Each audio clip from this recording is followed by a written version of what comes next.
Ez itt az új kártyatrükkök magyarázattal. Most egy nagyon hatásos trükköt mutatunk be, de némi gyakorlást igényel. Na szóval, először is úgy kezdjük, hogy a néző húz egy lapot. Most ez így mindegy, mondjuk húzza ezt. Lássátok? Jó. Szóval,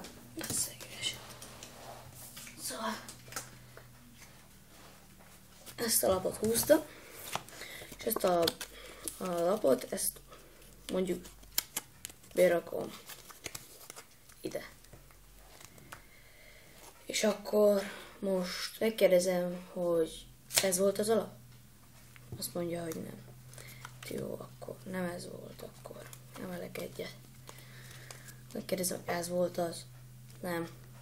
Mindegy. Ezt is gondolom ide berakom valahova. Mindegy, hogy hova. Nem fogok többet próbálkozni. Kiterítem a lapokat, és mondom, hogy szerintem itt van megfordulva egy lap. Nézzük meg. És ez a néző választott lapja. Ennek a trükknek nagyon egyszerű a magyarázata. Mikor előtte azt kell csinálni, hogy egy lapot így megfordítunk, de először úgy mutassuk meg, hogy így áll az egész minden. Normális a lap, és amikor mondom, hogy megkeverjük, akkor véletlenül leejtünk egy lapot, basszus, és akkor mondom, hogy visszarakom, és így. És akkor mondom, húz egy lapot, és akkor ezt így rakjuk be.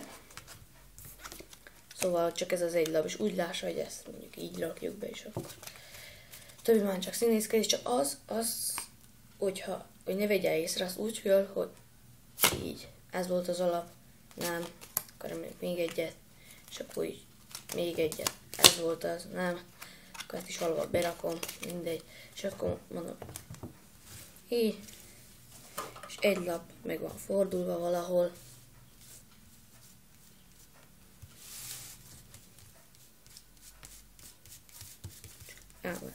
itt ez volt az. Köszönöm, hogy megnéztétek a videót, sziasztok!